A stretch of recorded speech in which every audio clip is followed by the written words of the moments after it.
बच्चों, आइए आज हम दो हंसों की एक प्यारी सी कहानी सुनते हैं। बहुत पुरानी बात है। बहुत दूर जंगलों में एक मानस नाम का झील था। वहाँ पर कई तरह के पशु पक्षियों के साथ हंसों का एक झुंड भी रहता था। उनमें दो हंस बहुत सुंदर थे। देखने में दोनों एक जैसे थे, लेकिन उनमें से एक राजा था और दूसरा सेनापति। राजा का नाम था संजय और सेनापति का नाम था वीरसेन। उस जंगल के बीच वो झील बहुत सुंदर प्रतीत होती थी। उस समय उस झील में रहने वाले हंसों की प्रसिद्धि वहां आने जाने वाले पर्यटकों के साथ साथ दूर दूर तक फैल गई थी। इससे प्रभावित होकर वाराणसी के राजा को वैसी झील देखने की इच्छा हुई।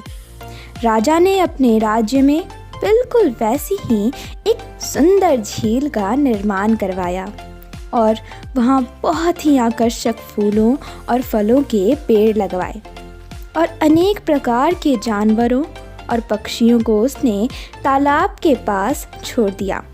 उन विभिन्न प्रकार के पशु पक्षियों के देखभाल और सुरक्षा का सख्त आदेश भी दिया। वाराणसी के महाराज का ये सरोवर भी बहुत सुंदर था, लेकिन राजा के मन में उन दो हंसों को देखने की इच्छा थी जो मानस झील में रहते थे। एक दिन मानस झील के अन्य हंसों ने अपने राजा से कहा, महाराज, हमने वाराणसी में एक सरोवर की बहुत चर्चा सुनी है। सुना है वो बहुत खूबसूरत है। क्या हम सभी वहाँ उसे देखने चलें? सुनो, ये हमारी जन्मभूमि है।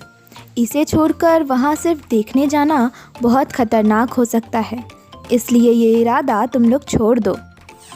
लेकिन महाराज, हम तो सिर्फ देखने जाना चाहते हैं। ठीक है, चलो चलते हैं।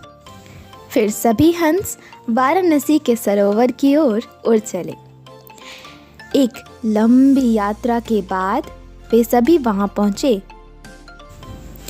नई झील में इन दो हंसों को देखकर इसकी चर्चा महाराज तक भी पहुंच गई। उन्होंने उन दोनों हंसों को पकड़वाने के लिए जाल बिछवाया। सुबह सुबह जब राजा हंस उठा और सरोवर में सैर करने निकला तो वो जाल में फंस गया। उसने तुरंत ही अपनी तेज आवाज में सभी हंसों को वहां से भाग जाने और अपनी जान बचाने का आदेश दिया। राजा हंस की बात सुनकर बाकी सभी हंस तो उड़ गए, लेकिन उनका सेनापति वीरसेन अपने स्वामी को फंसा हुआ देखकर उसे बचाने के लिए वहीं रुक गया। इसी बीच हंसों को पकड़ने के लिए सैनिक भी वहां आ गए। उन्होंने देखा कि हंसों का राजा जाल में फंसा हुआ है और दूसरा हंस उसको बचाने के लिए वहीं खड़ा है। ये देखकर दोनों सैनिक आपस में कहने लगे, अरे संपत, देखो इस हंस को। ये अपने राजा को बचाने के लिए अपनी जान की परवाह न करते हुए यहीं खड़ा है। इसकी वफादारी देखकर इन्हें पकड़ने का दिल नहीं करता। क्या कहते हो तुम?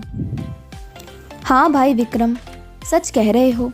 क्यों ना हम इसके राजा को आज़ाद कर दें। फिर दोनों सैनिकों ने राजा हंस को आज़ाद कर दिया। हंसों का राजा बहुत समझदार था। उसने सोचा, इन सैनिकों ने हमें छोड़ दिया है। अगर ये बात इसके राजा को पता चलेगी तो वे इन्हें प्राण दंड दे देगा। फिर उसने सैनिकों से कहा, सुनो सैनिक, तुमने हमें मुक्त कर दिया है। इसकी खबर अगर तुम्हारे महाराज को लगेगी तो वो तुम्हें मृत्यु दंड दे सकते हैं। इसलिए तुम ऐसा करो, हमें अपने साथ महाराज के पास ले चलो। ये सुनकर सैनिक उन्हें राज दरबार में ले गए। दोनों हंस सैनिकों के कंधे पर बैठे थे। हंसों को सैनिकों के कंधे पर बैठा देख दरबार में सभी सोच में पड़ गए। तब राजा ने पूछा, सैनिक, ये क्या रहस्य है? ये तुम्हारे कंधे पर कैसे बैठे हैं? और सैनिक ने कहा, महाराज, इन दोनों में से एक हंस एक राजा है और दूसरा उसका सेनापति। हमने जो जाल लगाया था उसमें हंसों के राजा फंस गए थे। ये देखकर बाकी सभी हंस भाग गए। सिर्फ इनके सेनापति वहाँ रुके रहे, जो अपने राजा को संकट में फंसा देखकर उनके पास ही रहे। उन्होंने अपने राजा का संकट में साथ नहीं छोड़ा। ये सुनकर राजा और बाकी सारे दरबारी उस हंस की प्रशंसा करने लगे और सेनापति की स्वामी भक्ति पर हैरान रह गए। राजा ने अपने सैनिक को माफ़ कर दिया और उन दोनों हंसों को अपने यहाँ कुछ दिन ठहरने का निवेदन किया। हंस राजा ने इस निवेदन को स्वीकार कर लिया और कुछ दिन वहाँ रुककर वापस मानस झील की ओर लौट गए। तो बच्चों, इससे हमें क्या शिक्षा मिलती है? इस कहानी से हमें ये शिक्षा मिलती है कि किसी भी परिस्थिति में हमें अपनों का साथ नहीं छोड़ना चाहिए।